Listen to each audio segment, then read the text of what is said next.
to the Megacast. I'm Tyler Kieft in the studios of our flagship stations, 89.3 Lakes FM and Civic Center TV on Comcast, Channel 15, AT&T, Channel 99. We can also find us in the Birmingham-Bloomfield area on Birmingham Area Municipal Access and on City Cable 15 of Southfield. Join us live on Channel 10 in Waterford every day on the Media Network of Waterford and live to tape on Channel 10 in Orion Township and Lake Orion on Orion Neighborhood Television or ONTV. You can also find us on the radio in the Birmingham-Bloomfield area on 88.1, the BIF, a service of the Bloomfield Hills School District. Find us online on our Facebook pages at Civic Center TV 15 and at Lakes FM, on our website at civiccentertv.com and on My Michigan TV or MyMy at mymytv.com, where you can learn more about downloading their free MyMyTV apps for your smartphones and smart TVs. All that information is on our website at civiccentertv.com/megacast.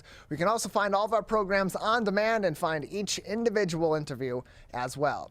Then let's head over to our news page at civiccentertv.com/local-news, where we have links to the most up-to-date info on COVID-19 from the CDC, the MDHHS, and the Oakland County Health Division to keep you up to date on COVID-19 in your community. Also on our news page at civiccentertv.com/local-news, we feature articles from many journalistic outlets throughout the state of Michigan in order to keep you updated on COVID-19 and other stories making headlines throughout the Great Lakes state. Our top story today from a team of journalists at the Detroit Free Press: the FBI has arrested Ryan Kelly, a Michigan gubernatorial candidate on the Republican side of the ballot, on charges stemming from January 6th of 2021. The FBI raided the Allendale home of Michigan GOP gubernatorial candidate Ryan Kelly on Thursday and arrested him on charges related to the 2021 riot at the U.S. Capitol. Kelly was arrested, quote, on misdemeanor charges stemming from the January 6th, 2021 Capitol breach, and closed quote, the U.S. Department of Justice said in a statement.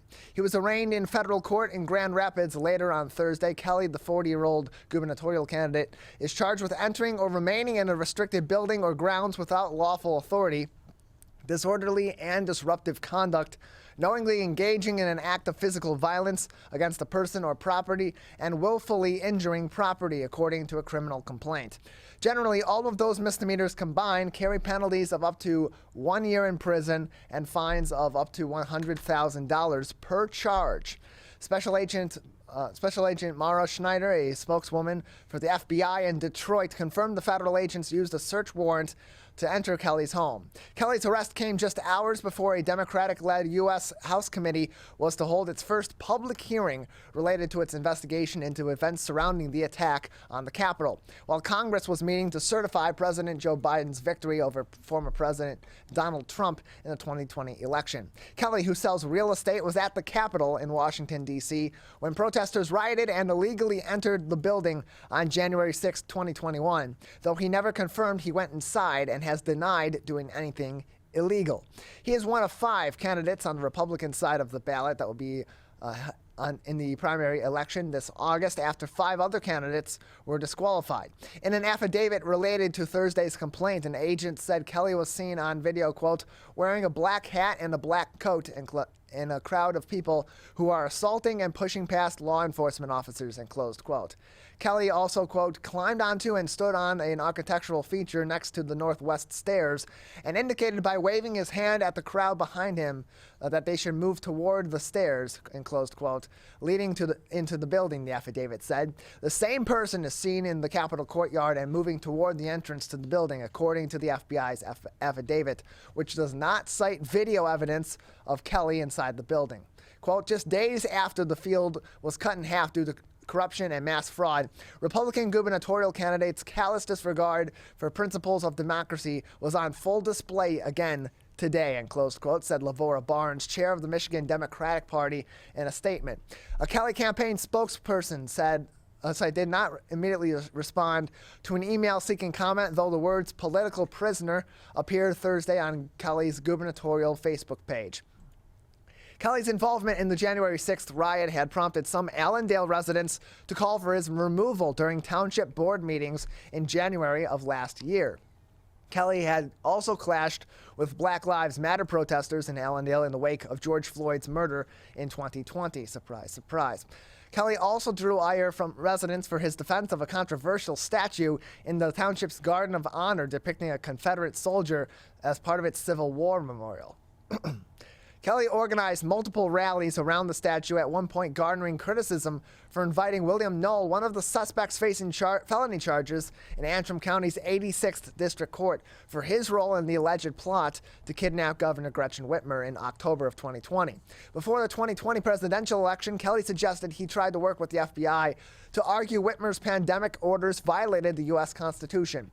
Earlier this year on his Facebook page, Kelly posted on July 31st, 2020, I met with the DOJ and FBI to discuss Whitmer's violations to the Constitution. After that meeting, I had several follow-ups with U.S. attorneys and special agents. Then I began messaging the Speaker of the House and several other legislators multiple times calling for the impeachment of Whitmer, end closed quote. However, Kelly has been increasingly critical of the FBI and U.S. Department of Justice since the January 6th attack. He has criticized their roles in prosecuting participants in the riot and their prosecution of Michiganders accused of plotting to kidnap the governor. As of Monday, federal authorities have arrested more than 800 people in connection with the January 6th insurrection, according to the U.S. Department of Justice. You can read that full article on our website, civiccentertv.com/local-news, where we post articles from across the state making headlines each and every day. We're going to jump ahead. We have 3 articles on our page over there, but today we'll jump ahead to our final article making headlines at Civic Center TV's local news page on civiccentertv.com from Ted Rolfs of Bridge, Michigan. A Grand Rapids officer is facing second-degree murder charges in the shooting of Patrick Yuliya. The Grand Rapids police officer who fatally shot an unarmed motorist in the head on April 4th after a routine traffic stop is facing a charge of second-degree murder. Kent County prosecutor Chris Becker announced on Thursday Officer Christopher Scher's shooting of the Congolese immigrant Patrick Yuliya, who was 26 at the time, in an attempt to subdue him was, quote, not justified or excused by self-defense, end closed quote. Scher has turned himself in and will be arraigned tomorrow, Becker told the media at 3 p.m. in a press conference, noting that he can't discuss many details of the case. Quote, this case needs to be tried in a court of law and not necessarily the public, said, in close quote, said Becker, expressing support for Yuliya's family for their patience and calls for peace following the death. Second-degree murder is punishable by up to life in prison in Michigan and indicates that prosecutors do not believe the crime was premeditated. During comments to the media, Becker said he followed the facts of a Michigan State Police investigation into the shooting and didn't issue the second charge to, quote, send a message, end closed quote. He noted the community opinion about possible charges was, quote unquote, split, with many clamoring for charges and others urging him not to issue any altogether. Quote, I hope the public opinion reflects the care and concern that I took. This is not a decision I took lightly, so we'll see how the public reacts, end closed quote. As seen in a video, which is linked, released by the police, Scher pulled over Yuliya at 8 a.m. in a residential neighborhood on the city's southeast side. Yuliya fled on foot after a brief encounter with Scher outside of his car, but Scher chased and tackled him a few feet from the car. The pair scuffled for about 2 minutes and appeared to be battling over control of the officer's taser before Scher shot Yuliya in the back of the head while the officer was straddled on top of him. According to an account in MLive, Yuliya had a revoked license and outstanding warrant for his arrest when he was pulled over. He had also had an arrest warrant issued April 1st for a domestic violence charge at the time of the traffic stop. The deadly incident appeared to escalate from what started as a traffic stop as Scher questioned Yuliya over an apparent discrepancy between the license plate of the car he was driving and the car's registration. The Detroit News reported the autopsy report showed Yuliya was severely intoxicated during the incident with a blood alcohol level of 0.29, more than 3 times the legal limit. Becker received a preliminary investigation report on the incident from Michigan State Police on April 28th, and on May 18th, Becker said he was seeking additional guidance from, quote, state and national experts, end closed quote, before making any charges making a decision on any charges. He did not specify what type of experts he was consulting with. However, Yuliya was a refugee from the Democratic Republic of the Congo who fled war and persecution with his family, according to an account by NPR. The family arrived in the U.S. in 2014 after years in an African refugee camp and joined a Congolese immigrant community in the Grand Rapids area of about 8,000 people.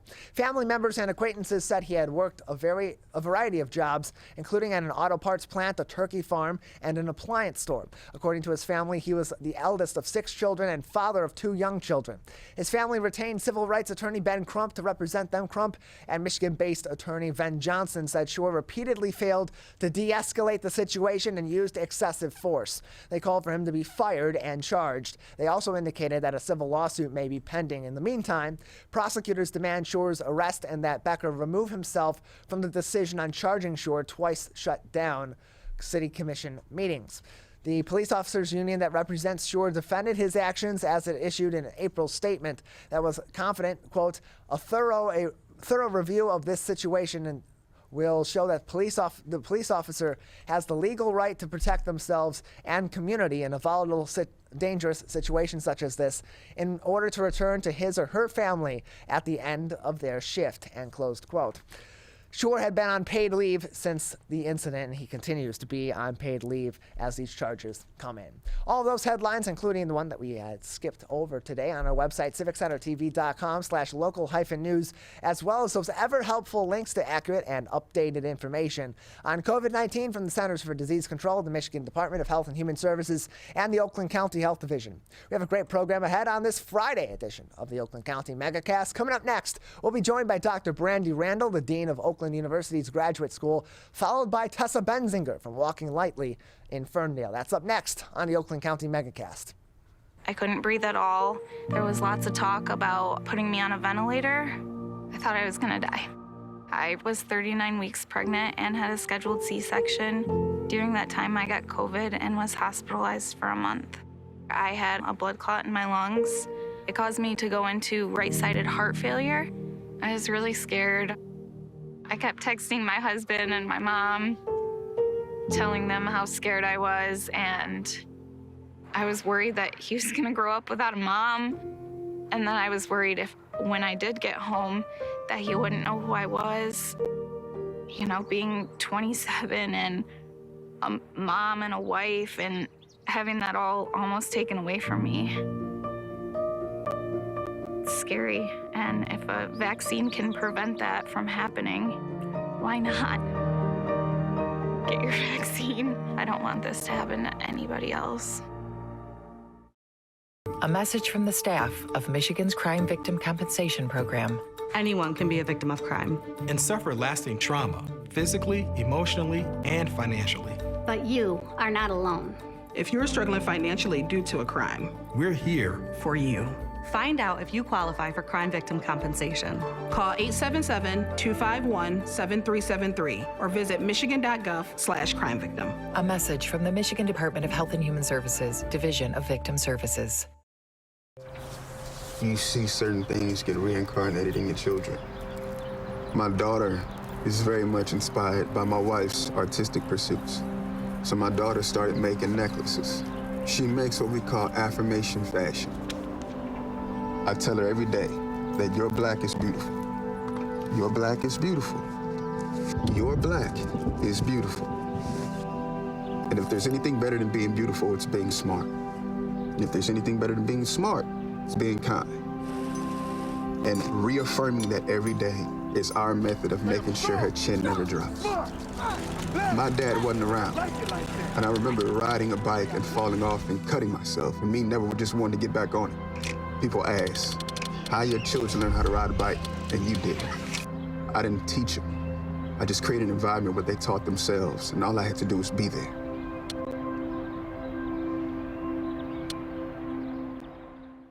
Whether you're the city, the county, or the Huron River Watershed Council. As partners, working together to protect our water resources, we agree. Pet waste is the source of harmful bacteria in the Huron River. When it's left on the ground, it can wash into the storm drains. These lead directly to our streams. No filters, no treatment. Here's one thing we know that can help keep our water clean. Pick up pet waste and trash it. pick up pet waste and trash it. So pick up pet waste and trash it. There's one water, and it's ours to protect. Who is struggling right now? I am. My son is. Many are struggling with anxiety, depression, and substance use. Before it becomes a crisis, reach out to MyCal, the Michigan Crisis and Access Line for free confidential support 24/7. Available in the Upper Peninsula and Oakland County. Just call or text 1-844-44-MyCal or chat online at michigan.gov/MyCal. A message from the Michigan Department of Health and Human Services. Motorcyclists are hard to see. To keep everyone safer, it's important to always look for them and know where most crashes occur. 84% of motorcycle and vehicle crashes happen on streets, not highways. And most crashes with motorcyclists occur when vehicle drivers are turning left. So before turning, especially to the left, make sure you look for motorcyclists. Then look again. It could save a life. If you are struggling to afford internet service for your household, there's a new government program that may be able to help. It's called the Affordable Connectivity Program, and it provides up to a $30 monthly discount to qualifying households. Find more information about the program, including if you qualify and how to enroll at fcc.gov/ACP or call toll-free at 877-384-2575. That's 877-384-2575. The Greater West Bloomfield Cable Communications Commission has more information. Visit gwbcable.org. To Sofia and Gabriel. Even though these old knees can't follow on your adventure to the forest today, these flowers represent my love. These stitches and threads join us together. And wherever you see a flower, a bird, a beautiful tree, know that my love is with you. Make the forest part of your story at a park near you. Find one at discovertheforest.org. Welcome back to the Oakland County Megacast. I'm Tyler Kieft. Learn more about the program on our website at civiccentertv.com by clicking on our Megacast link, where you'll find information on our entire network of stations, including My Michigan TV. With so much potential for growth in the local and statewide workforce, communities and institutions alike are putting a lot of investment into education, in particular STEM education. Joining us now to talk about that and more is the Dean of Oakland University's Graduate School, Dr. Brandy Randall. Dr. Randall, thank you very much for being with us today. Thank you for having me, Tyler. It's great to be here. Appreciate having you on the program today. Let's take a jump right into it. So Oakland's been selected by the Council of Graduate Schools, or CGS, to participate in the Master's Career Path Exit Survey project. And this is a project that is designated to expand your understanding of how master's educations across all fields prepare the STEM workforce in particular. Can you talk about the Master's Career Path Exit Survey project and how Oakland University came to be selected into this particular program? Yes, we were really excited to be selected by the Council of Graduate Schools for this opportunity. There was a competitive grant application process with several hundred schools offering graduate education in the United States and Canada. You know, our chances of being selected weren't all that great, and so it's a tremendous honor. They selected 10 institutions to receive funding to start the project, and an additional 2 institutions are participating in the exit survey without receiving funding in order to do so. And Oakland's in really great company. Factors that played a role in our selection include our outstanding quality of our master's education, our location here in Southeast Michigan, really positions us ideally to have the kinds of connections with employers in the STEM workforce that our students, are filling these roles that we so desperately need. Interesting about the basic overview of this program is that, and what jumped out to my eye is that it's focusing on the survey, how a master's education across all fields prepares those in a STEM workforce. So when we think about STEM, of course, we break that down into science, technology, engineering, and math. But this is focusing on all career paths. So how does that connection get made? Does everything just sort of go back to STEM in some way? Well, so if you think about what it takes for a company to run, obviously we need the people with the technical expertise to do that side of the work. But there are all the other aspects that are part of being a successful company. So for example, people who have outstanding communication skills are an essential part. We have accountants, we have business leaders, so all of those help support that STEM-focused workforce. And it's not something that I think people really think about. When we think of STEM, we think of engineers and mathematicians and scientists, but it really takes all of our degree fields to make that work possible. And that's really what the National Science Foundation wants to understand a little bit better. Going more into the specifics, who will be participating in the survey project at Oakland University? So the survey will take launch for 2 years, and at the end of every graduation semester, all of the students who are graduating with their master's degree are participating in the survey. And so we will have 6 cohorts of master's graduates as part of this data set. And what sort of topics or subject matter will be covered in this survey by these students as they're undergoing this project?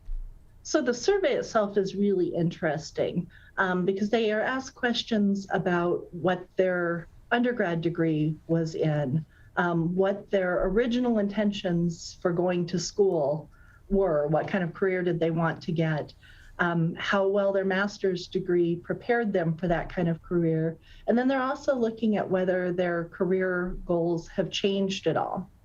And then one other piece that I think is really interesting is that they're taking a really close look at the role of graduate certificates in master's degree attainment. A graduate certificate is a much shorter program.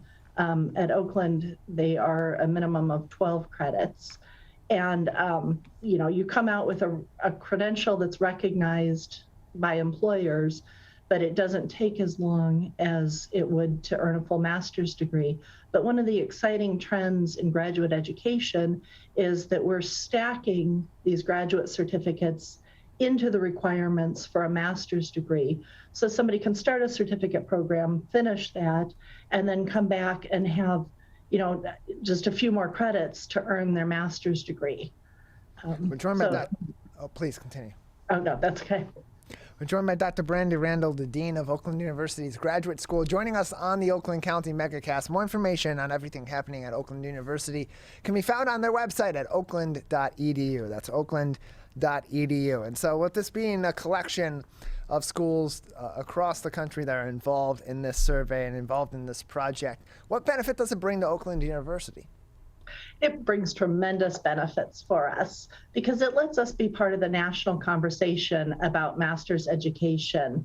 We're going to be involved in the dissemination of the data that comes from this project. It helps educate people around the country about Oakland University and the high quality graduate education that we offer here.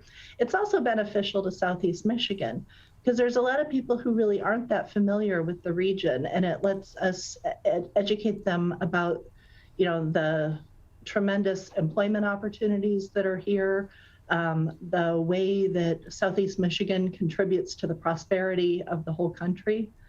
So it's really just, I couldn't be more pleased that we have this opportunity to tell our story.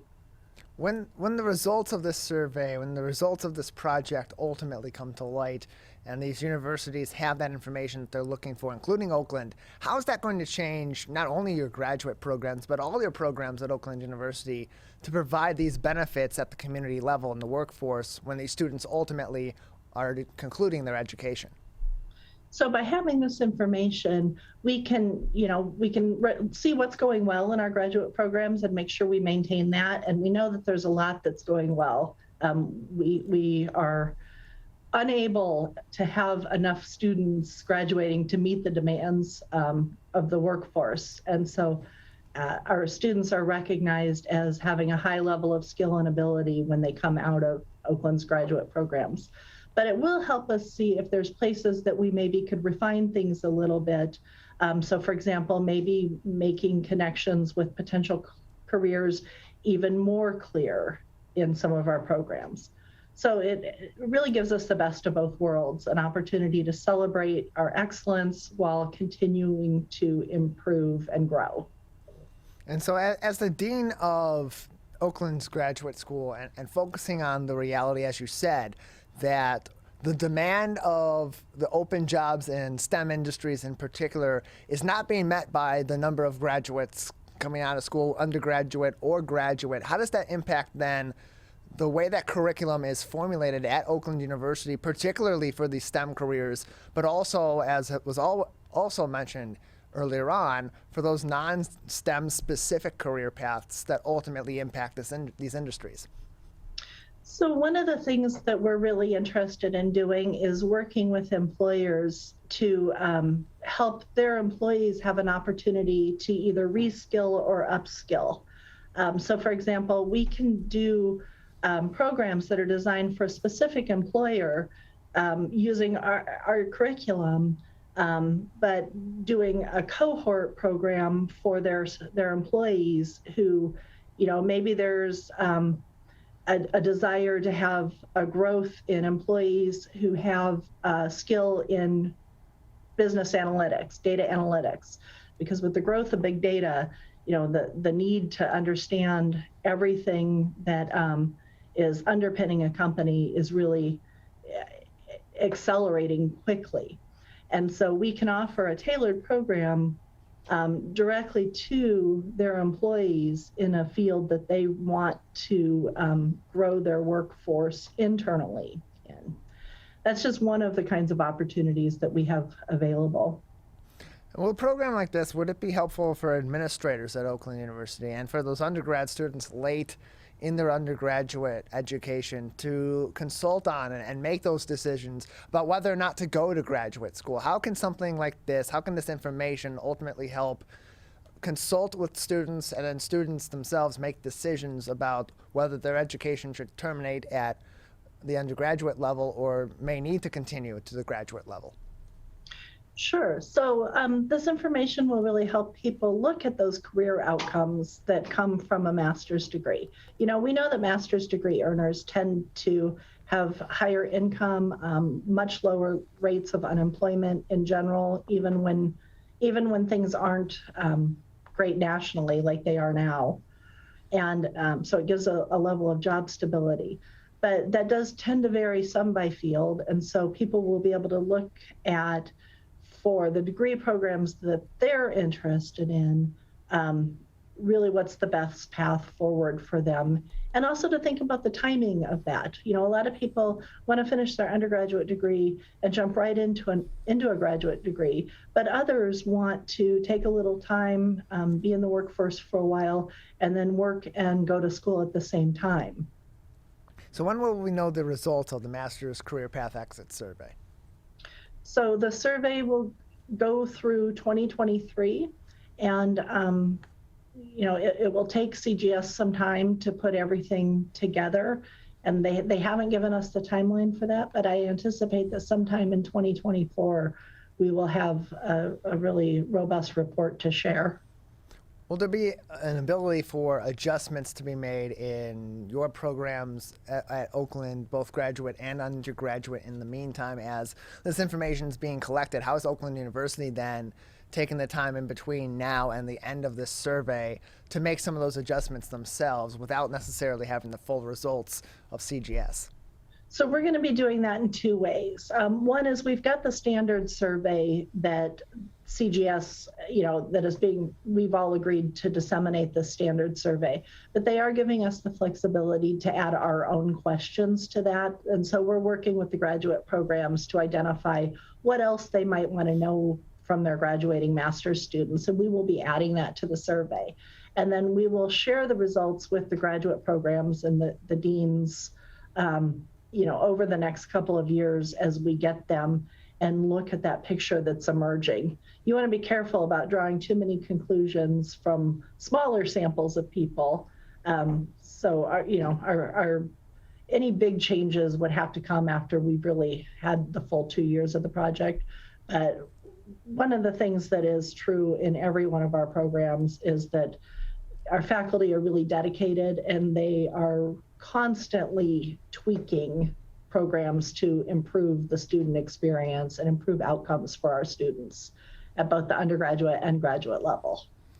We're joined by Dr. Brandy Randall, the Dean of Oakland University's Graduate School, joining us on the Oakland County Megacast. More information on Oakland University is always on their website, oakland.edu. That's oakland.edu. And so, Dr. Randall, for those that are interested in graduate school or in some of the master's programs at Oakland University, what steps can they take to undergo some research on those programs, speak with someone at Oakland University and determine A, if graduate school is right for them, and B, if these programs at Oakland, if a program or multiple programs at Oakland University might be fit for them?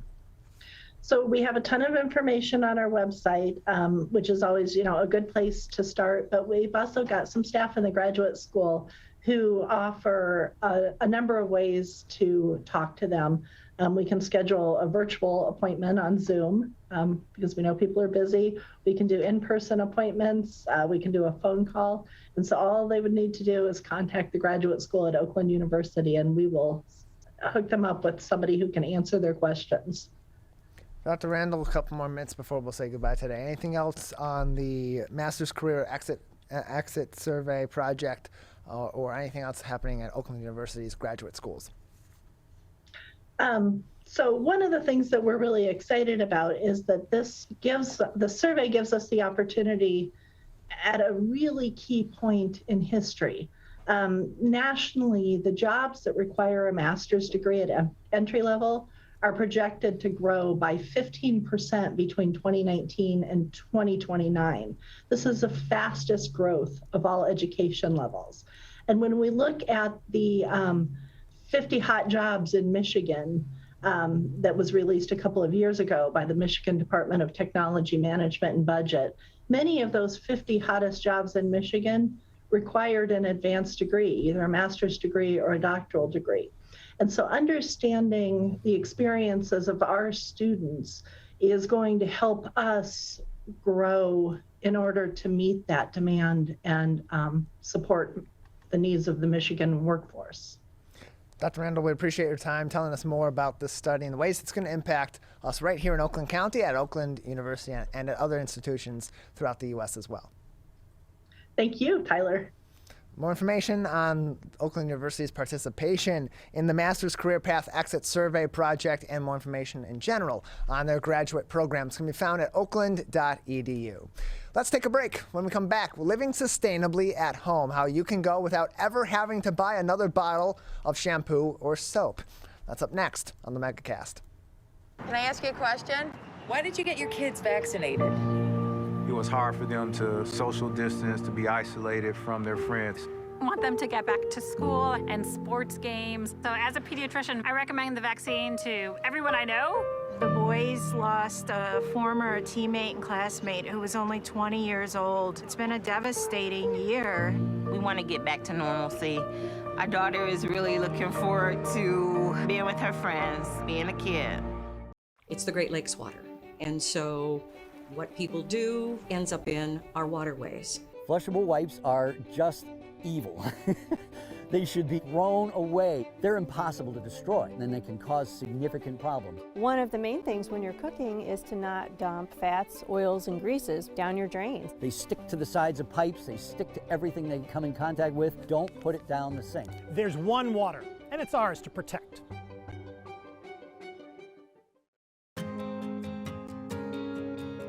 When times get dark, we can't see the help that's all around us. When you don't know where to turn, let 211 be your guiding light.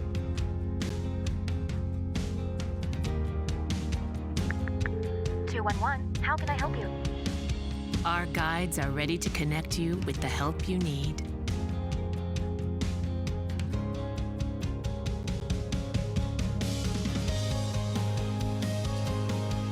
For help with food, healthcare, mental health, and other resources. Call 211 or visit 211.org. 211. Get connected, get help.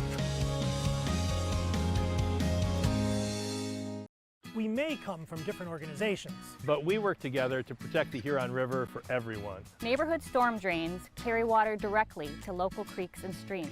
No filters, no treatment. Storm drains also help reduce street flooding when it rains. So clearing storm drains and the areas nearby of trash and leaves helps keep them for rain only. It is easy to do your part by adopting a storm drain. Find a storm drain, check it, and clear it every month. So keep storm drains for rain only. There's one water, and it's ours to protect.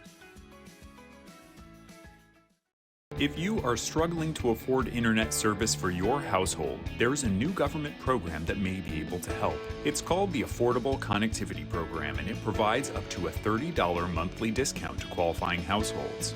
Find more information about the program, including if you qualify and how to enroll at fcc.gov/ACP or call toll-free at 877-384-2575. That's 877-384-2575. The Greater West Bloomfield Cable Communications Commission has more information. Visit gwbcable.org. We as Michiganders feel connected to this resource in a way that I think is really powerful. Conservation starts with a caring, committed community. For me, it's peaceful to have a relationship with the river. Every single one of us has a role to make sure that those waterways stay safe and healthy, being careful about what goes down the storm drain. Just even eliminating some of your single-use plastic makes a difference. There's one water, and it's ours to protect.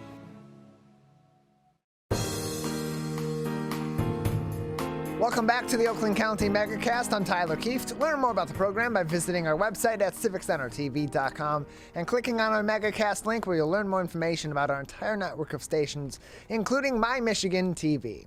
Joining us now is the owner of Walking Lightly in Ferndale, Michigan. Her name is Tessa Benzinger and joins us now on the Megacast. Tessa, thank you so much for being with us today. Oh, it's a pleasure. Thanks for having me. Yeah, good to have you with us. So your store calls itself a store that's focusing on sustainability, zero waste, and refillery as well. Can you tell us about your store, what products you provide, and where that focus for a zero waste or more efficient facility came into play as you were developing this business? Yeah, of course. So the store itself offers home and body products and in bulk. So customers are welcome to bring in their own containers, anything clean and dry, and just fill up the products that you need every day, like soaps, shampoos, laundry soap, dish soap, personal items, things like that. That way you can get the things you need for your home without using any more single-use plastics, which is really the focus of the store, is eliminating all the single-use plastics that we can. Just in my own personal life, I was really struggling to find a way to reduce our household plastic. And I figured there had to be a better way, and that my neighbors must be in the same situation. So it all grew out of that.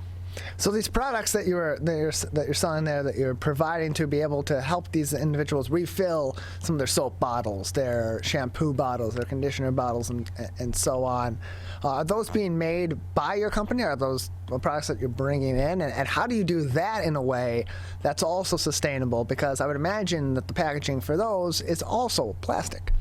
Right. Yeah, and we certainly don't want to be contributing to the waste stream on the back end.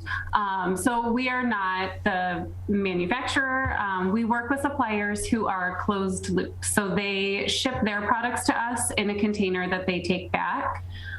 So for a lot of our suppliers, that'll be like in a plastic bag. Everything gets rinsed and then sent back to the supplier to just keep in the supply chain for as long as possible. And so, Tessa, many may have the question, well, a lot of these containers that these products are coming in are plastic, sure, but I can put them in the recycling bin and it's all fine. It's all getting recycled and repopulated anyway. Why do I need to go to a business like that? Is that a flawed mode of thinking, and for what reason would that maybe be flawed? Well, in the last several years, we've certainly learned that recycling is not maybe the golden ticket that we once thought it was. Overall, the recycling rates are about 9%. And even with plastics that can be recycled, they can't be recycled infinitely. So a new or virgin plastic can be, depending on which number of plastic it is, can be recycled maybe once or twice. But at the end of those couple of trips through the system, it's going to go in the landfill or to be burned, both of which are not good options. So we felt like there needed to be a better option. We're joined by Tessa Bensinger, the owner of Walking Lightly, located in Ferndale, Michigan, joining us on the Michigan Megacast. Tessa, your business is called Walking Lightly. What was the inspiration behind that name specifically for your business? So it's kind of funny. When I was a kid, I had a poster on my wall with a picture of the earth and a quote from Barbara Ward, and the quote is, "We have forgotten how to be good guests, how to walk lightly on the earth as its other creatures do." And when I decided to do this, I'm not sure why, but that popped into my head. So just kind of feels full circle. More information on their website, walkinglightly.net. That's walkinglightly.net. For more information, look at some of their products, and to get in contact with the folks over at Walking Lightly, located in Ferndale, Michigan. We're joined by Tessa Bensinger, the owner of Walking Lightly, located in Ferndale. Your business offers local delivery using deposit jars for home and body goods as well. Can you talk about those deposit jars and how vast they are in your delivery area? Yeah, so it's sort of, when we first started doing this, I think that was the easiest transition, and it was easiest to be able to compare it to the milkman for people. So that's why we use the deposit jar system, because we can all sort of imagine what it was like when milk bottles were set out, and there's, we sort of know the deposit system, but it kind of helped to make sense of a jar being left and then a jar being picked up later. So in addition to providing these products to your customers in a way that's much more sustainable than consistently going to a store and picking up a new bottle of these products and going to yours instead for refilling and reusing those plastics as much as possible, you also offer Terra recycling programs, workshops, and information sharing too on these topics. Can you first talk about Terra recycling? What is that, and what sort of informational programs and workshops for that method do you provide to the community? Sure. So TerraCycling is a company that offers recycling for items that otherwise wouldn't be able to be recycled. And we do try to focus on things that our local recyclers can't take. So things like empty pens, toothbrushes, toothpaste tubes, things like that. And our website has all the information about the different programs that we have. And we try to keep that all updated too on our social media, like on Facebook and Instagram. And so people can kind of see in real time any programs that we're adding. Some of them are sponsored by big companies, so they're totally free of cost. Some we pay for, and the community has kind of chipped in. Everybody, if you're using the program and you're able to contribute a little, great. If you're not, then it's fine. We're kind of all doing that together. And then as far as workshops and community education, we just try to do things that are focused on living sustainably, and then trying to connect with local experts. So we've had workshops on composting, on mending clothes. On Earth Day, we just had a local expert demonstrating how to make a rain barrel and how to best use a rain barrel at home, and so kind of household tips and things that we can all do that make a big difference right at home. We're joined by Tessa Benzinger, the owner of Walking Lightly, located in Ferndale, Michigan. More information is on their website, walkinglightly.net. That is walkinglightly.net for more information. Get in contact with them and search some of their products. They are located at 1031 Hilton Road in Ferndale. The regular hours are Thursday and Friday, 10 a.m. to 6 p.m., Saturday, 10 to 4, Sunday, noon to 4, and then Wednesday is a delivery day as well. More information and, of course, to get in contact with them, as we said, at walkinglightly.net. That's walkinglightly.net. So, Tessa, what's the response been from the community there in Ferndale and from surrounding areas among the community in general, but also, more importantly, for your business, from those that are frequenting your business there in Ferndale? We have been so lucky. The community has been really receptive and really just kind and generous. And honestly, business is totally new to me. It's not my field of expertise, so I'm kind of building this as I learn, and everyone's been really gracious. So it's been really fun to hear. There are folks who have been living sustainably and who are, walking in the door and educating me on all sorts of things. And there are also folks who are just hearing about this concept or thinking about living more sustainably and just trying to maybe choose one thing in their life to make a difference on. So it's really been a joy to get to know so many people that are interested in this. So. And again, Tessa, for those that may be interested in refilling some of these plastic bottles with some of those products that they need in their home, what are some of those products that you do except to refill at your business? That folks can bring in of their own? Anything clean and dry. So, of course, we want you to be mindful. Usually the easiest thing to do is, okay, whatever your shampoo bottle is, just bring that into refill shampoo, or your dish soap bottle to bring it to fill up dish soap. But really, whatever you have that works, sometimes folks will bring in like a honey squeeze jar, because that will work really well. And we just make sure everything's labeled before you go so you don't get home and forget what's in there. But we really think that any container that already exists is the most environmentally friendly container. And we do have plenty here. If you ever are stopping in and you don't have a container with you, we've got purchase or deposit jars or community donations as well. So you've got a couple events coming up over there in the next few weeks. On May 22nd, that's a Sunday, from 2 to 4, you'll be having your candle refill day, and you'll have an herb planter workshop also on that day from 4:30 to 5:30. Can you tell us about these events and how people can participate? Oh, wonderful. Yeah, so the candle refill, in talking to people, there's a lot of folks that really love candles, but then get frustrated and don't know what to do with them afterwards. So we have a woman, a local candle maker, who we've been working with. Folks, would come in and drop off a candle, she'll refill it, and then customers pick it back up. But we just thought it'd be fun to have her in the shop so that people can sort of in real time, pick their scents and have their candle refilled while they're shopping.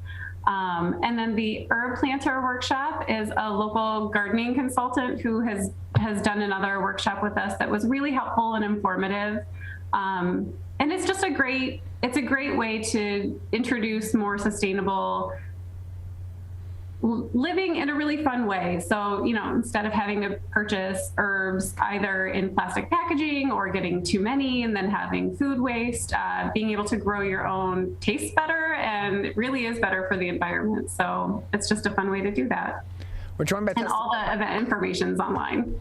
We're joined by Tessa Benzinger, the owner of Walking Lightly, located in Ferndale, Michigan. More information's on their website, walkinglightly.net. That's walkinglightly.net. And then a few days after those other events, on May 24th and 25th, you have your Salon Environment Recycling event. Tell us about that. Yeah, so we've got a local friend, which has also been part of the beauty of this, is just meeting so many people that are passionate. A local hairdresser who is really passionate about making her industry more sustainable. So she offers recycling, and we just partnered with her. She's going to set up shop outside if it's nice, and hairstylists, but also just anyone who has the items at home that are listed. We have like a link to her website on our website, and we've tried to keep it all active on Facebook and Instagram so that people can link to those things pretty easily. But she's going to be here just accepting the recycling drop-off as free. It's great to get rid of some of the maybe larger items that you wouldn't otherwise know what to do with. So. We're joined by Tessa Benzinger, the owner of Walking Lightly, located in Ferndale, joining us on the Michigan Megacast. More information again on their website, walkinglightly.net, and you can learn more about their upcoming events as well on that website. Again, it's walkinglightly.net. Tessa, in a couple minutes before we'll say goodbye today, anything else we haven't talked about in terms of Walking Lightly or the services and the products that you provide at your business that would be important for our audience to know or keep in mind at this time? You know, I think one of the most important things that for folks to know is just that there's no expectation of doing this perfectly. You know, it's called a zero waste store, but we don't expect anyone to not be creating any waste. And, you know, even myself and my own family, like, we create waste. We just do the best we can. So I would really encourage people to, you know, come give it a try. Maybe pick one item that you think you would like to try refilling, or a solid swap. And see how it goes, and reach out, ask questions. This is a no judgment zone for sure. Tessa, we thank you so much for joining us, telling us more about your business and the ways it's helping us ecologically in the Oakland County area as well. Thank you very much. More information, walkinglightly.net. That's their website, and they are located on Hilton Road in Ferndale, Michigan. Check online for their full hours. We're going to take a break. On the other side, we'll kick off the Michigan Megacast with not one, but two artists that you will find at this year's Ann Arbor Art Fair. That's coming up next on the Michigan Megacast. Did you know that nearly 3.31 million Americans don't get their annual checkup? Going to the doctor regularly is extremely important and is a crucial factor in maintaining good health. Make sure you are visiting your local doctor often and telling them about any health concerns you have. For more information, contact your local healthcare provider. This message is brought to you by WBHS Digital Media Arts Program and 89.3 Lakes FM.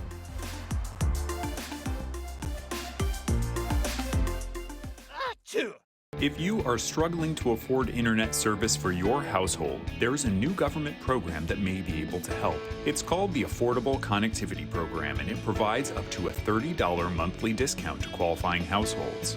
Find more information about the program, including if you qualify and how to enroll, at fcc.gov/ACP, or call toll-free at 877-384-2575. That's 877-384-2575. The Greater West Bloomfield Cable Communications Commission has more information.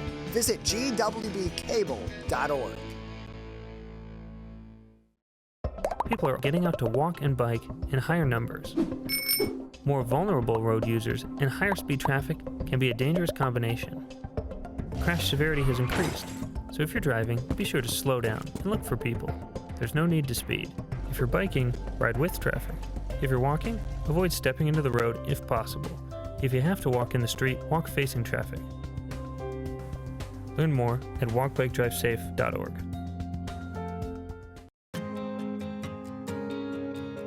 When times get dark, we can't see the help that's all around us. When you don't know where to turn, let 211 be your guiding light.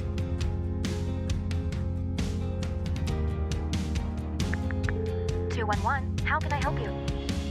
Our guides are ready to connect you with the help you need.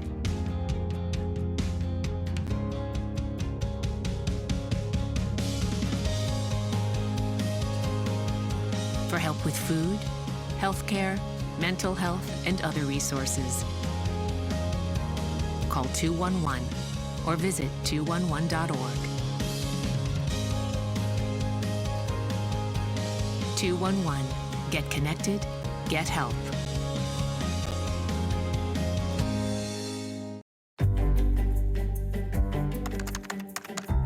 Parents do a lot of worrying. Get your kids caught up on childhood vaccines to protect them from these 14 preventable diseases, and you'll have 14 fewer things to worry about. vaccines are safe and effective and save lives. So let's get caught up on vaccines and worry about something else. Get the facts at ivaccinate.org. We may come from different organizations, But we work together to protect the Huron River for everyone. Most of the pollution that goes into our rivers is carried by rainwater that flows off of roads, parking lots, and rooftops. The leaves and bark of a single tree can retain a surprising amount of rainwater. Depending on its size and species, it could be 100 gallons or more. It is estimated that an urban forest can reduce annual runoff by up to 7%. Here's one thing that we know can help keep our water clean. Plant a tree. Plant a tree. Plant a tree. There's one water, and it's ours to protect.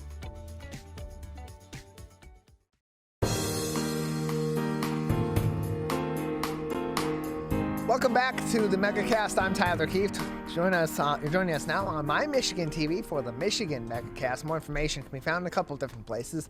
MyMyTV.com to learn more about My Michigan TV, including where you can take My Michigan TV both home with you and on the road with you at MyMichiganTV.com. Also, MyMyTV.com and on their free smartphone and smart TV apps. You can also learn more about the program by visiting our website at CivicCenterTV.com and clicking on our Megacast link. Joining us now are a couple of artists who will be participating in this year's Ann Arbor Art Fair, which will be on July 21st through 23rd on 30 blocks of the city, featuring thousands of artists from Michigan and all around the world. Joining us now are Yuliya Fox and Kenzi Cieslinski, who are the co-owners of Wolf Leathers, joining us on the Megacast. Thank you both for being with us today. Thank you for having us. Appreciate having both of you on. So first, can you tell us a little bit about the art that you do and that will be seen featured at this year's Ann Arbor Art Fair? Yeah, absolutely. So we are leather workers. So our main medium is obviously leather, and we specifically feature totes. So this is our main seller. This is what we're known for, is our bucket bag tote bags. And we do the hand stitching on all of our products as well. So we've got these big, large tote bags. We've got some smaller bags that are crossbody bags. We do some wallets and some stuff like that also, but kind of just more of a women's line of bags, leather bags. So one thing that is interesting about your pieces is that you choose leather that has imperfections on it. It may not be in ideal or perfect condition, so to speak, and you use that kind of leather for your products. What was the inspiration behind that decision? Yep. So the tannery that we use is actually very close to us. So we handpick all the leathers at the tannery, and the tannery specifically focuses on shoe leather. And this shoe leather, these shoe companies don't really want to see these brand marks or any other imperfections in that leather in their shoe products. So the tannery ends up with this pile of leathers that's just absolutely stunning, and it's got brands. So just like this pink one here, this is an actual brand from the cow. Same with this tote here. You can see there's an actual brand here as well. So the inspiration for that really just came from making something that's unique. I mean, each one of us is different. None of us are the same. We all have imperfections. And we just wanted to embrace that in our work and actually, I want you to have a bag that's unique, that speaks to you and that is going to be unique to you. So that's why we focus generally on, off colors, anything that has the brand, stuff like that, just to make you feel unique and make you feel like you actually bought a piece that was made for you. And there's also the connection to those animals that do go into making these products. As you mentioned, that the leather companies, when they're receiving these leathers and these imperfections that are naturally becoming of those cows that are then used for that leather, it also kind of gives a nice connection to those animals that are ultimately going to be utilized in this fashion, for the art itself of making these products, but also for the people that will be using these. Yeah, absolutely. And it's a big, it's kind of a big debate among people, but leather is no animal was ever killed for its hide. This is just a byproduct of the meat industry. So if we don't do something with it, it literally is waste. So I kind of see it as just coming full circle, that we can actually use something that would otherwise be just a waste product. And it is from the shoe industry, as you said, and so it is ensuring that these leathers are being used. They don't end up in a landfill somewhere, or they don't end up as entirely waste from the sacrifice, of course, of those animals that go into it. We're joined by Yuliya Wolf and Kenzi Cieslinski, who are the co-owners of Wolf Leathers, joining us on the Michigan Megacast. You can find them both at the Ann Arbor Art Fair, July 21st through 23rd in Ann Arbor. 30 blocks of the city will be encompassing this art show. 3 different art shows, in fact, including and also additional entertainment. More information available on the art show's website, the Ann Arbor Art Fair.org. That's the Ann Arbor Art Fair.org for more information. So we have the 2 of you here from Wolf Leathers, but Wolf Leathers is a team of 3. Who else do you work with, and what is your team dynamic like as you're creating these products? Yeah, so it's my husband, actually. So my husband and I started the business together a few years ago, and Kenzi, who I've now worked with for, I think, a long time, about 7 years. We worked at a different job together. I snagged her up last year, and she became a vital element to the team. My husband does a lot of the prep work for, like, he cuts all the totes and all the straps and everything completely by hand, ruler and razor blade. And then Kenzi, she's actually sitting here sewing one of our tote bags, because we sew everything by hand. When Kenzi joined the team, I mean, she has brought so much creativity and so much inspiration. You know, it's just nice having a third brain to bounce ideas off of, especially when all of this hand stitching is unique to each and every tote. So the 3 of us have really put in a lot of effort to, you know, build what we've built. I mean, it's pretty crazy what we started with and what we currently are doing. We're working on a very large scale at this point. Yeah, and it's interesting too, with every form of art, you want to have that kind of connection to the artist and understand in some way what they're putting into this final piece. So often people will collect art, or they'll buy art, or they'll just observe art, and they don't often necessarily think about the amount of labor that's gone into it. So for each of these products that you're making, about how long is the process to put these together and get them ready to be sold at an art show or at a market or in some other capacity? So our big tote bag, so just the sewing, so you can see there's 2 points here that are hand sewn, and also on the other side. So just the sewing alone takes about an hour. If it's an easy stitch, some of the stitches take even more than that. So from start to finish, one of these tote bags takes the majority of the day. So we're really, you know, pushing it when we show up to an art show with 50, 60 bags. There's a lot of hours behind all of that work, and a lot of thought and a lot of creativity, because, you know, being able to cut a tote and actually place the brand where you want it placed, and you know, we've got 36 colors. You can see the thread here that we use. We've got 36 colors that we have to, you know, kind of come up with designs for on the bags themselves. So it takes a large amount of time to make all the products that we do make. We're joined by Yuliya Wolf and Kenzi Cieslinski on the Michigan Megacast. They are the co-owners of Wolf Leathers, joining us on the program today. Of course, they're going to be at the Ann Arbor Art Fair, which you can find more information on the Ann Arbor Art Fair.com. That's the Ann Arbor Art Fair.com. And so where did your journey begin to this becoming what you're doing for a living and getting into this kind of art? Yeah, so my husband worked in the leather industry previous to this. Kenzi and I are actually both plant biologists. So we came from a weird background in that regard. But my husband had all the connections. He knew how to work with leather. He knew how to sew. And I basically got fed up with buying leather products that were falling apart.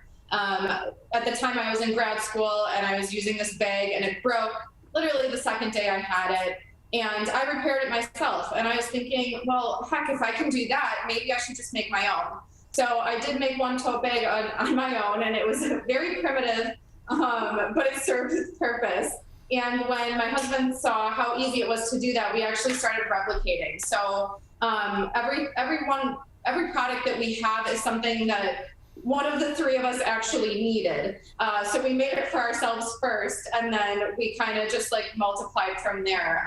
And we figured out along the way that color is our thing. So when you walk into our booth, you're not going to see a bunch of black and brown bags. You're going to see a lot of colorful items, because you can go and get a black or brown bag virtually anywhere. But from us, you're going to be getting something that's colorful, that's bright, and that's unique. And that's kind of become our thing from day one.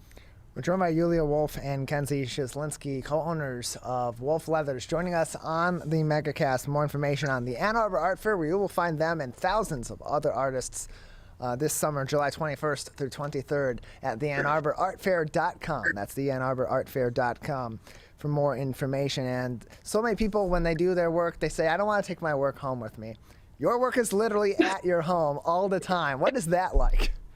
At this point, it's getting to be a little much. I mean, we have leather everywhere. This is actually our dining room. As you can see, it's not a dining room table, and it doesn't really have a dining room feel to it at this point. So it's kind of a running joke that wherever you turn, you trip over something leather at this point. So I think, it's good that we can make everything here. It keeps our costs low, and we can pass that savings on to our customers. But at the end of the day, we do, as a team, try and get away from all of this and have team building, activities and lunches, if you will, outside of the house where we can kind of relax and step away from this. And so the Ann Arbor Art Fair, it's a Midwest tradition. It's been going on for years. So many people are traveling in, artists and art lovers alike, from across Michigan and around the world to this particular art fair. How long have you been involved with the Ann Arbor Art Fair? Is this your first time there, or if you're returning, what brings you back? So this is going to be my second time there. I love Michigan all around. The customers there are awesome. The people that I met last year at the Ann Arbor Art Fair have been repeat clients of mine throughout the entire year now. I'm really excited to see them again and show them, the new products that we have, the new colors that we have. Honestly, it's the customers that do it for us. I'll keep coming back as long as I've got the great customers there. More information on their website, wolfleathers.com. That's wolfleathers.com, or you can find them on more information on them and other artists at the Ann Arbor Art Fair on theannarborartfair.com. And so come back to Michigan for this art fair. You appreciate Michigan art lovers and the Ann Arbor art lovers that keep coming out to this particular art fair and have been patronizing your business. Where is home? So home for us is in Hartford, Wisconsin. So we're not too far from Ann Arbor, about 6 hours. Yeah, it's a big Midwest art fair. So many people coming in. We talked to artists from Minnesota. We talked to artists from Michigan, talking to artists now, of course, from Wisconsin. It's great to have our neighbors coming in and appreciating not only Michigan, but Michigan appreciating our neighbors as well. And so for you, are art fairs pretty commonplace to find Wolf Leathers and your products? How often are you at art fairs, and where else do people tend to see you throughout the year? Yeah, so we do about 40 art fairs a year. So we're all over the country. We go all the way south to Alabama. We go east, west. So we're kind of all over the place. If you can't find us at an art show, you can always feel free to reach out to us. It's always Kenzi or I that responds, either through email or calling or texting us. Feel free to always contact us. We'll personal shop with you. Keeping up on the website, because we have a one-of-a-kind product, is just hard to do because we have such a vast variety of items. So if you ever don't see something on the website that you'd like, feel free to reach out. We're happy to personal shop with you and find your perfect product for you. More information and get in contact with them at wolfleathers.com. That's wolfleathers.com, or send them an email, wolfleathershartford@gmail.com. For more information, you can find them also July 21st through 23rd and ask them those questions in person at the Ann Arbor Art Fair. July 21st and 22nd, that's Friday and Saturday, 10 a.m. until 9 p.m. for the art fair. And then Sunday the 23rd will be, Sunday the 23rd will be 10 a.m. until 8 p.m. Now that I've reoriented myself with how a calendar works. We'll continue on. We're with Yuliya Wolf and Kenzi Cieslinski from Wolf Leathers joining us on the Michigan Megacast. We have some of the products that we can see on the table with you and some of the materials that go into making them. What are some of the things that you will be featuring at this year's Ann Arbor Art Fair, so people have a little bit of an idea of what they might be shopping with when they go by your booth? So our tote is our main product. We will have plenty of totes to go around. We actually have a new product that we will be featuring. There is a leather travel case, so it's a clutch or toiletry case, whatever works for you. We'll have plenty of those there. We have some of our, reach down here, some of our actual wristlets that are nice and compact. And then we will also have our two different types of crossbodies. So we've got our 2D crossbody here, and then we have our envelope style fold over crossbody here as well. So all of these will be in a variety of colors at the Ann Arbor Art Fair, and we're looking forward to seeing everybody there. Yuliya, Kenzi, before we let the two of you go, anything else we haven't discussed today about your products, about your business, or what you'll be doing at the Ann Arbor Art Fair this year? No, I just hope to see everybody out there, former clients and new clients, and we're super excited to be there and meet everybody this year again. We appreciate both of you being on. Thank you for joining us today. Yeah, thank you. More information in a couple of places. You can either go to the Ann Arbor Art Fair's website at theannarborartfair.com or go to visit Wolf Leather's website directly at wolfleathers.com. We're going to take a break on the Megacast. When we come back, our team at My Michigan TV was recently in Mackinac for the Mackinac Policy Conference, where they discussed a number of different topics on everything that has to do with the future of Michigan, including sports, and that includes women in sports. Secretary of State Jocelyn Benson, soccer legend Mia Hamm, and more discuss the future of women in sports in Michigan next on the Megacast. One of the things you can look for in your friends is a change in behavior. These can be big changes, they can be small changes in mood, physical appearance. They may be sleeping less or sleeping more, drinking more, or their eating patterns may be different. One big change that can be pretty obvious is change in motivation. Do they no longer want to play basketball? Do they no longer want to play video games? Now that we're spending more time online and in virtual settings, it's really important to pay attention to the language that your friend is using and the words they're using to communicate. So when we text our friends, are they taking longer amounts of time to respond? Are they not responding at all? You don't have to be an expert to try to recognize these signs. The second that you feel it in your gut and that you're concerned, that's the second to have the conversation and open the door to what might be going on. Whatever gets you talking.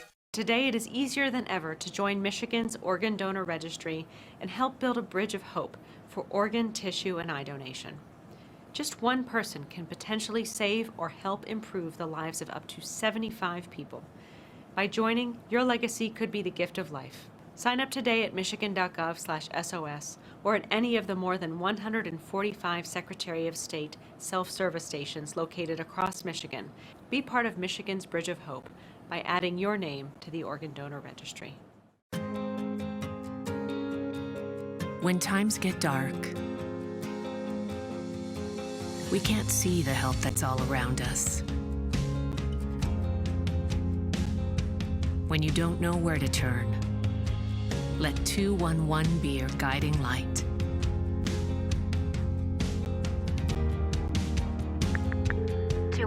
How can I help you? Our guides are ready to connect you with the help you need.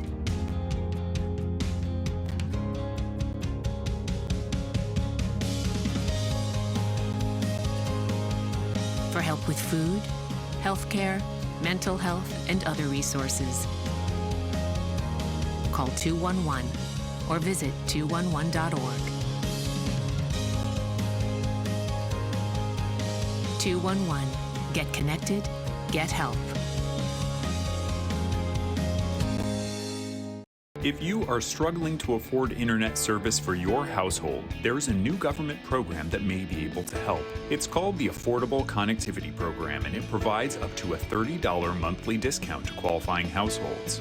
Find more information about the program, including if you qualify and how to enroll at fcc.gov/ACP or call toll-free at 877-384-2575. That's 877-384-2575. The Greater West Bloomfield Cable Communications Commission has more information. Visit gwbcable.org.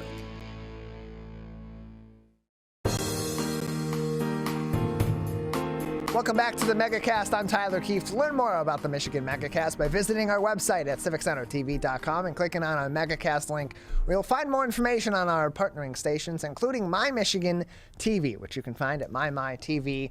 And our MyTV team was recently in Mackinac City for the Mackinac Policy Conference, which of course is an annual event put on by the Detroit Regional Chamber. A number of different speeches made by political leaders in the state of Michigan and leaders well beyond the state of Michigan on a number of different issues, including sports. And we had one of those was with Secretary of State Jocelyn Benson, alongside a number of different people, including U.S. soccer legend Mia Hamm, talking about the role of women in sports and fostering women in sports in Michigan into the future. We'll go and take a look back at that press conference that was live on MyMy, and you can find at mymytv.com.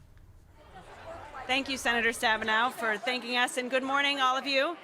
Thank you for joining us today. I'm here as the chair of the Governor's Task Force on Women in Sports, and I have served as the chair of the task force for the last several years. It was established in 2019 by Governor Gretchen Whitmer to develop strategies to support and promote opportunities in the state for girls and women in sports.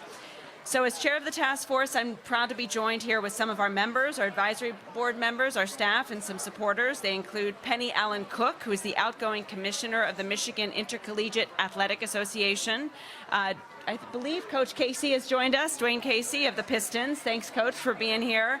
Carolyn Casson of Michigan Women Forward, Sarah Daring, an island native, but also the athletic director at Elma College, Jennifer Granger, philanthropist, Mia Hamm, the two-time Olympic gold medal winning soccer player, thank you, Mia, for being here. Dr. Michelle Lewis-Watts, who's been the executive director of the task force. State Representative Mari Manoogian, who's joined us. Alana Myers-Taylor, a dear friend and Olympic bobsledder and world champion. And a mom. Jenna Schroeder, a referee with the National Basketball Association. Meg Singh, the athletic director at Green Hills School. Erica Swilley, vice president at the Detroit Pistons and a great community leader. And I believe Arn Tellem is right around here. He is joining us as well, the vice chairman of the Detroit Pistons and a great ally and friend for women in sports. Welcome, Arn. So these are just some of the leaders who we've been working with over the last several years to research the power of women in sports and the inequities and opportunities for women in Michigan.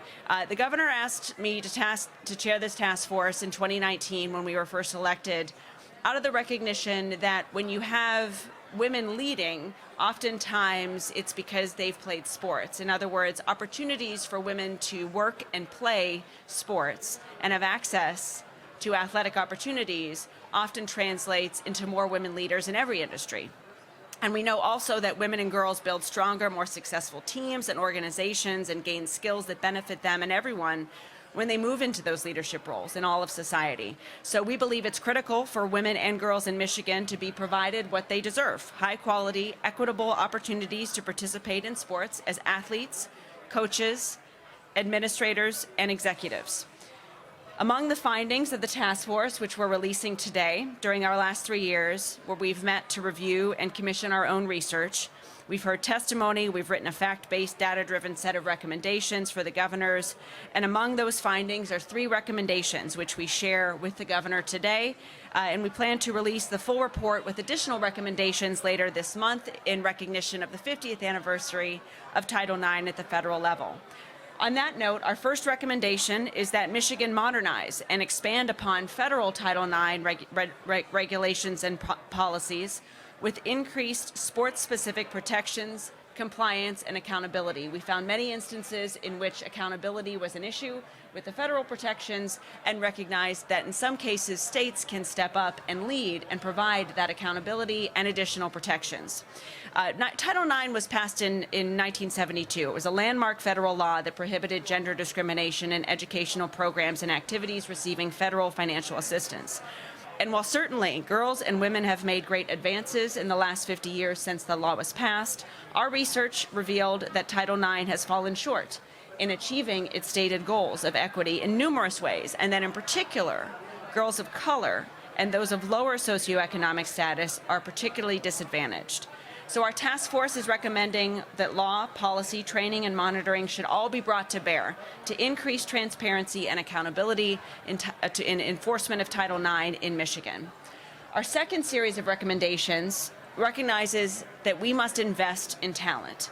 and that the state's investing in talent and leadership pathways that explicitly support the growth of women and girls in and through sports can yield opportunities for every resident in our state. In particular, we found that women were underrepresented as staff and athletes of professional sports teams and in sports leadership at colleges and universities.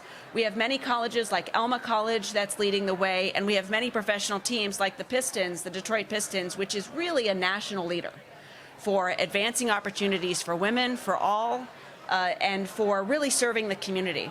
And in recognition of that, we've got a lot of opportunities to work with existing leadership in our state to provide numerous additional opportunities for girls to play sports and develop as athletes, as well as address gender bias discrimination, whether it be establishing internships, mentoring opportunities, increasing the visibility of candidates for leadership positions, or preparing women to interview. Several approaches have been talked about and will be discussed further in our full report of how the business community in particular can work together to advance opportunities for women in sports.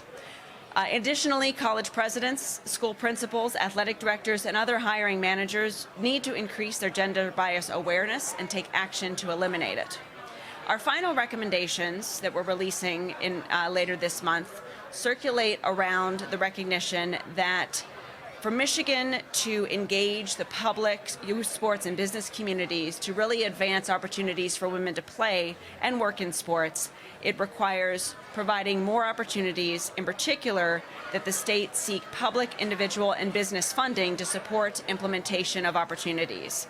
We looked and are recommending things like the creation of a professional women's sports team in our state. We once had one in the WNBA, would like to see that return, or would like to see the elevation of a women's sports soccer team that we already have in Detroit be elevated to be a professional women's sports team as part of the National League for the National Women's Soccer League. So our recommendations will detail how we believe that programs and organizations can work together to bring more opportunities for women to play and work in sports, and we'll release those recommendations in our task force's full report later this month. In the meanwhile, there's a couple of special supporters for the task force that are here with us today who have led the way throughout their lives, showing that women can play, can lead, and can really change the world through sports. First, I'd like to introduce Mia Hamm, who's here to say a few words. If you'd like to go first, Mia. Thank you. Thank you for having me. Thank you so much. As was said, this is the 50th anniversary of Title IX. I was born in 1972, so that makes me 30. But what I love about what's happening here today is the conversation. I think a lot of the times we kind of look at our landscape and we just assume things are equal. We see girls playing, we see women senators, we see potential women running for president, and we think all is good in the world, but there's a lot that has to happen. And the fact that we have, strong leadership like you behind me that are continuing to advocate every single day for my daughters I am incredibly grateful. One of the things that I have learned about life is about people. And I wouldn't have learned that without Title IX. Being able to go to the University of North Carolina. One, I wouldn't have been able to get in on my own, but I wouldn't have been able to afford it either. So to have the opportunity to grow as a person, to grow as a student, to take those life lessons from the soccer field and apply them to my interaction with people every single day has made a difference. And so I think we need to continue to have the conversation of how we can make it better, how we can cast a wider net and bring more girls in. And that's not just women doing that. We need men standing shoulder to shoulder with us. And you see it more at our stadium, Angel City Football Club. I'm one of the owners. And you see brothers coming to the games with their sisters, dads with their daughters on their shoulders. And I think setting that example for each other is incredibly important as we move forward. And just real quick, what we had this conversation with myself, Julie Foudy, Abby Wambach, about where we want to see ourselves moving forward. And we were talking about, we always said we wanted a seat at the table. And we do, but Abby stepped forward and she goes, you know what? I want to own the frickin' table. And you're seeing that now. You're seeing that with Angel City. We have the largest female ownership group in the league. And I think having those voices be heard and those experiences shared is incredibly important. So I thank you for your time. I want to give a big shout out to two of my incredible teammates from the national team who are from this great state of Michigan, and Lindsay Tarpley Snow, who scored our first goal in the Olympic gold medal final in 2004, and Kate Sobrero Markgraf, who was from Bloomfield Hills and is now every single day advocating for the U.S. women's national team. She is their general manager, incredible leader for us.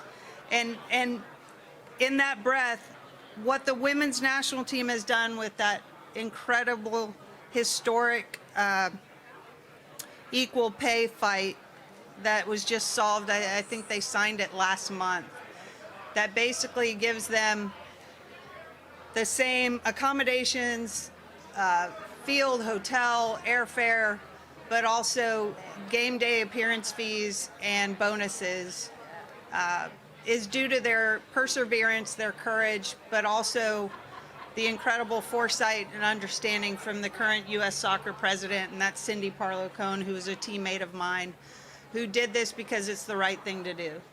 So I appreciate you all being here. I am excited to introduce Alana Myers-Taylor. Come on up here.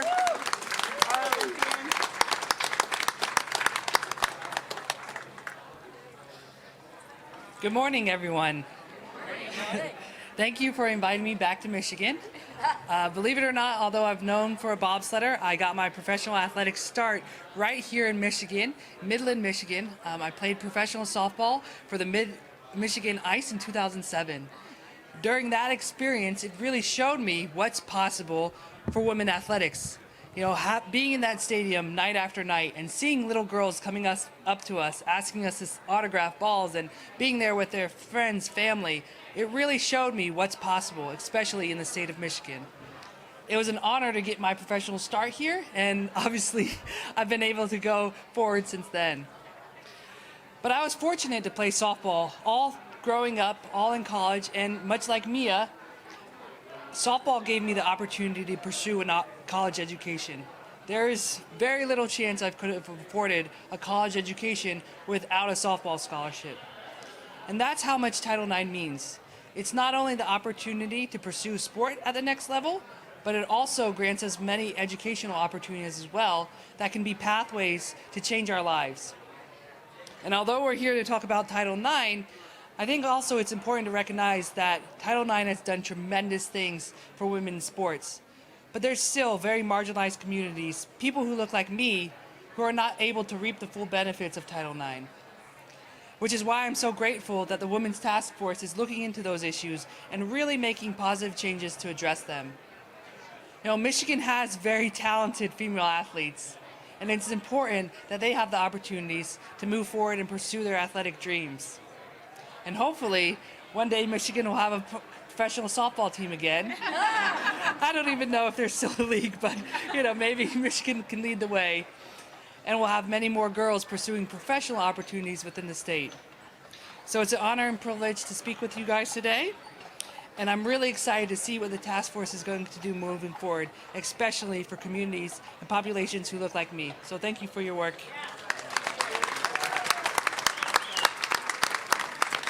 Thank you both for being here, and really thank you all for putting in the work over the last several years. I'm really proud of the research and the data-driven solutions that we'll be recommending. I think it all just gets down to we can be doing more, and we should do more, and that doing more will require a lot of teamwork. It's not just what the government can do, it's what all of us can do together to create opportunities for everyone to succeed and lead in our great state. So with that, happy to take a few questions, and thank you all again for being here. All right, seeing no questions, we'll take it. I'll also just mention we'll be again on June 22nd having a larger program with the full release of the report, so stay tuned for that. We've got the executive summary available for everyone here today. Thanks, everyone. That was Jocelyn Benson, Mia Hamm, and other professional athletes and other people involved in a task force that was assigned by the governor, Gretchen Whitmer, on women in sports in the state of Michigan. You can view that and all of our coverage at MyMyTV from the Mackinac Policy Conference from just a few weeks ago on our website at mymytv.com, MYMITV.com for more information, or download their free apps for your smartphones and smart TVs and watch all of the coverage and live press conferences right there. We're going to take a break on the Megacast. When we come back, we'll talk to one of over 300 charities and nonprofits supported by the Share Detroit platform. That's up next on the Megacast. If you are struggling to afford internet service for your household, there's a new government program that may be able to help. It's called the Affordable Connectivity Program, and it provides up to a $30 monthly discount to qualifying households. Find more information about the program, including if you qualify and how to enroll, at fcc.gov/ACP, or call toll-free at 877-384-2575. That's 877-384-2575. The Greater West Bloomfield Cable Communications Commission has more information. Visit gwbcable.org. Can I ask you a question? Why did you get your kids vaccinated? It was hard for them to social distance, to be isolated from their friends. I want them to get back to school and sports games. So as a pediatrician, I recommend the vaccine to everyone I know. The boys lost a former teammate and classmate who was only 20 years old. It's been a devastating year. We want to get back to normalcy. Our daughter is really looking forward to being with her friends, being a kid. It's the Great Lakes water. And so what people do ends up in our waterways. Flushable wipes are just evil. They should be thrown away. They're impossible to destroy, and they can cause significant problems. One of the main things when you're cooking is to not dump fats, oils, and greases down your drains. They stick to the sides of pipes. They stick to everything they come in contact with. Don't put it down the sink. There's one water, and it's ours to protect.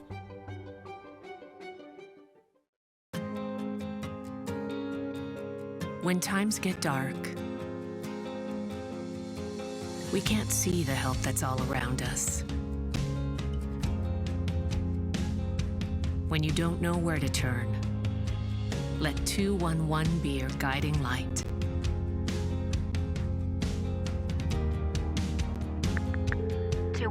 How can I help you? Our guides are ready to connect you with the help you need.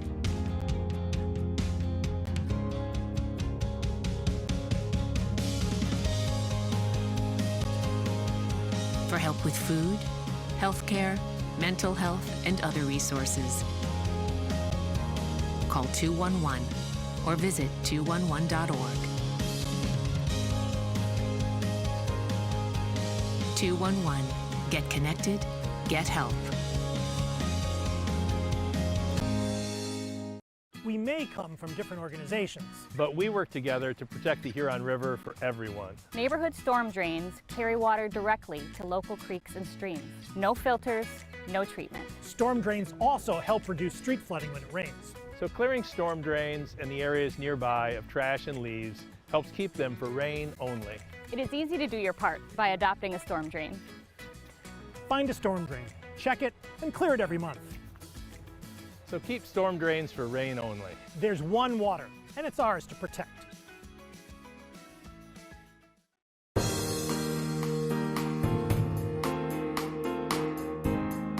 Welcome back to the Michigan Megacast. I'm Tyler Kieft. Learn more about the program by visiting our website at civiccentertv.com and clicking on our Megacast link, where you'll find more information on our entire network of stations, including My Michigan TV. Joining us now is one of 300 charities and nonprofits supported on the Share Detroit platform. It's Beyond Basics. Gabriella Burman joins us on the program. They're Director of Communications, Marketing, and Events at the organization Beyond Basics, with us now on the Megacast. Gabriella, thank you for being with us today. Good morning. It's nice to see you again, Tyler. Yeah, good to see you as well. So for those that have not tuned in before or not familiar with Beyond Basics, tell us about your organization and the services it provides. We provide intensive literacy intervention to students who are reading below their grade level. We do this one-on-one, an hour a day, 5 days a week in the school setting with a trained staff tutor. And the relationships that build between the tutors and the students and the work that they do together achieve success in an average of 6 to 10 weeks. And so who are these services available to? I'm sorry, what was the question? What are these services available to? The services are available to K-12 students throughout metropolitan Detroit. And we have grown this year and are looking forward to further expansion next year. So what part of the tutoring that is available is one-on-one multi-sensory tutoring. Can you explain what that is? Sure. So when the senses of sight, sound, and hearing work in concert together, it helps students to retain the lessons. They're learning phonics-based concepts in a systematic way. And by moving tactile boards in a hands-on approach, which I actually have a visual aid today to show you, and learning the rules, they absorb the lesson. They learn short vowels, long vowels, diphthongs, vowel tagging, and the relationships between the sounds we hear and speak to the written, graphically represented combinations on the page really is what leads to reading. And when a child's knowledge and comprehension and vocabulary and reading intertwine strongly like a rope, that child becomes unstoppable. And so we have our academic program supplemented by enrichment activities in the arts and publishing, so that as a child is learning the academic program, they're also getting expanding horizons activities that accelerate their knowledge, that deepen their connections to the world around them, and really accelerate the growth and the learning that they accomplish in our program. We're joined by Gabriella. Become unstoppable.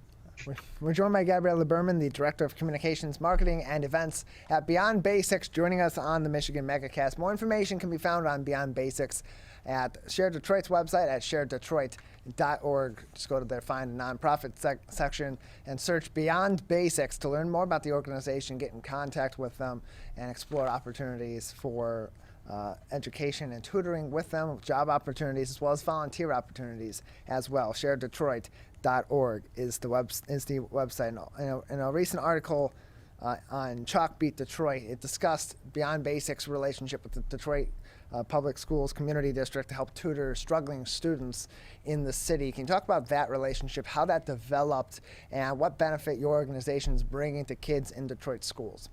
Sure. We have been partnering with schools in the metropolitan Detroit for 20 years. We have a very long track record of success in both public and non-public schools, and we're excited to expand further throughout the state in the coming months. Looking forward to fall 2022. And we have tracked, our data has shown since 2008 specifically, that our students in an average of 6 to 10 weeks achieve grade level growth in reading, on average 2 grade levels of growth, and sometimes many more. And these are students who feel confident when they graduate, and the barriers that once kept them from reading the street signs to get home or buying groceries in the supermarket fall away. Their self-esteem increases, the despair gives way to courage. So we have a long history in the district. We are privileged and proud to partner with the principals and the educators who give us a space in the classroom. And we will continue to do that for many years to come. There are a lot of children to serve. And it all begins with a diagnostic assessment that's essential to the work that we do. Once we learn the areas of opportunity for a student to work on in phonics and oral fluency and decoding, that tutor who sits side by side with them one-on-one, an hour a day, 5 days a week, they really maximize their time together. And our students tell us that they then have the courage to face whatever comes their way in the world. And our alumni go on to we have stories of people working, they move across the states and they take jobs in new areas, and they just have so much confidence. And it's really beautiful to see. And the way that we solve the problem of the many students in our schools who can't read is really to care for each and every individual child. And that's what I think these Shared Detroit, nonprofits do. You mentioned 300 nonprofits. They all have such a heart for their mission. And I think that collectively we can all do so much. And we just have to have the mindset that it starts with changing the life of one person at a time. We're joined by Gabriella Burman, the Director of Communications, Marketing, and Events at Beyond Basics, a Shared Detroit supported charity and nonprofit. More information in a couple of places. SharedDetroit.org is where you can find information on them and 299 other charities and nonprofits in the Metro Detroit area supported on the platform, or by going to their website directly at beyondbasics.org. That's beyondbasics.org for more information directly from this 501c3 nonprofit organization. And Gabriella, it's pretty significant what you had said, that this progress that's being made through these tutoring programs can be seen in just a few weeks, and it can be as much as several grade levels of an adjustment, even bringing them back to where they should be at their own grade level. How is it that this kind of progress can be made so quickly and to fill these gaps? And if that is possible with programs like this, why aren't they more widespread? That's the million-dollar question, Tyler. We have been fortunate that we have had both public and private support from people who do have a heart for children, and people who say that this kind of intensive literacy intervention can be a beacon of light for the nation. And we need more of those people to help us expand our growth to serve as many students as possible. It can be done. It can be done. It has been done. We have story after story, plus years and decades worth of data now to show that starting with the essential diagnostic assessment and the individualized learning plan, or prescription as we call it, for each student, in as little as 6 weeks, you can see the effects of what we call highest dosage tutoring. So it's not the after school, it's not small group work, it's not a couple of hours after week. The maximal participation, I think, plus the relationship with that one-on-one tutor really makes the difference. It's that sustained relationship, working day by day, hour after hour, in that concentrated fashion, gets the students reading. And then over the pandemic, reading other forms of education really took a hit, and especially schools in less advantaged areas where they didn't have access to technology to be able to do virtual learning or to the means to connect to that virtual learning. Certainly not to in-person tutoring that can be so helpful in these situations. How did your organization then adjust to continue to provide these services that became even more critical because of COVID-19? Right. So this is where we continue to kind of sing the praises of our staff, and we need more of them, and I'll get to that in a little while. But like every other organization and institution, we had to immediately switch to online tools. The Woodcock Mastery Reading Test has an online version, and that is what we started to use to do the initial assessment of the students. We trained all of our staff in using Zoom, from setting up appointments to maximizing your environment in which you delivered your services, to troubleshooting, and to effectively teaching students who on the other end were probably, in many cases, working from a small smartphone screen. We provided all of our staff with laptops and headsets, and our staff really left no stone unturned in trying to reach students. We all know attendance suffered during the pandemic. Connectivity was a barrier to learning. And so day in and day out, our tutors really used every tool at their disposal to boost attendance for our students, because attendance is a key component that leads to success. And we had great outcomes that year, despite all of the challenges.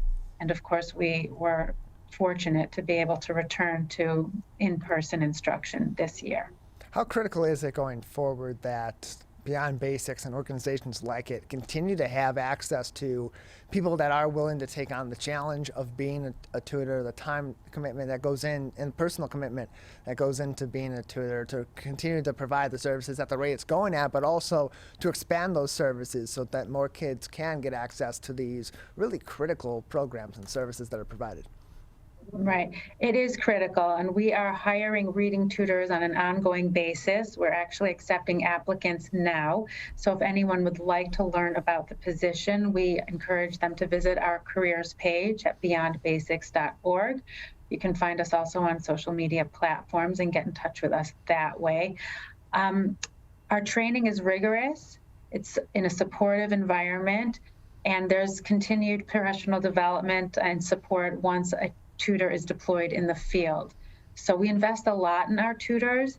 They join a wonderful team, and there are opportunities for growth. It's a great position for someone who is interested in making a difference in the lives of the young people in our communities, and thereby transforming really our surrounding areas and our whole state. It's a critical time for Michigan.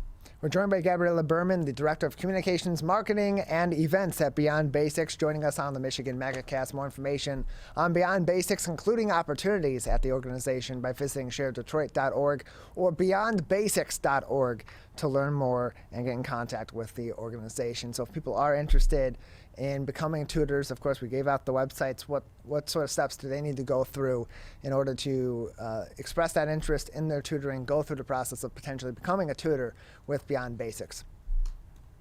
So they'll go through an inquiry process with our HR department, and they'll, if selected, come in for an interview. We really we take people from all walks of life. It's a multi-generational staff. It's really a very dynamic set of individuals who become a collective. And once employed, they become part of a team. So we have teams of tutors working in every location, and they really form a bond, and they develop the secret sauce that works for their unique location with their set of students. And they have a supervisor who mentors them. And really it's a great job that makes a difference based on an approach that is proven. So we really encourage listeners to become a tutor or refer a tutor. And we look forward to speaking with any of those people. We're joined by Gabriella Burman. She is the Director of Communications, Marketing, and Events at Beyond Basics, joining us on the Michigan Megacast. Just another minute or so with you before we'll say goodbye today, Gabriella. Anything else that we haven't discussed yet that the audience should know about Beyond Basics, or things we should be keeping a lookout for from your organization? Oh, just think about the child in your life and how that child is learning to read, or the resources that may need to be allocated to help that child learn to read, and extend that grace and adopt that mindset that everyone deserves the opportunity to master the foundational skills that enable them to access the education that's being provided to them. Once we get that going, we can, turn the page on the crisis of illiteracy in our nation, improve literacy rates at every level. Fourth grade is a level that we tend to look at the most because it's a predictor of future success. And let's flip the narrative for these students so that they can, unlock this power of reading, access their education, graduate, and be able to pursue the workforce and post-secondary education opportunities that really help them achieve their dreams, become productive members of society, and contribute the way these many wonderful Shared Detroit nonprofits are all working to make that happen for all of us in so many ways. Gabriella, thank you very much for joining us. Appreciate your time. Always a pleasure, Tyler. Thank you. More information on beyondbasics.org or by visiting sharedetroit.org. That is going to do it for this week's editions of the Oakland County and Michigan Megacast. You can always stay up to date with the Megacast by finding our full episodes on demand if you missed today's program or are just tuning in right now. Sometime mid to late afternoon, those are usually posted each and every day. CivicCenterTV.com/Megacast, where you'll also find more information on our partnering stations and learn more about everything that they do in the 22 other hours of the day, Monday through Friday, that they're not joining us live or live to tape on the Megacast. Big thank you to all of our guests that joined us today and all throughout the week, and big thank you to our crew that makes this program possible every single day. Our technical director, Calvin Brown, with me in the studio for the full broadcast, Jared Clark, our Zoom producer today, and Larry Nyland, who also served as a Zoom producer today, the king of television himself, our producer for every single edition of this program, the Oakland County and Michigan Megacast. Big thank you to every single one of them for helping make this program possible each and every day. On My Michigan TV, we'll return to regular programming with Steve Lato Live. That will happen from 12 noon until 1 o'clock today, followed by Larry and Ronnie Live with a new edition of their program. In the meantime, you can find us on our website at CivicCenterTV.com, and we will return Monday with a new edition of the Oakland County and Michigan Megacasts.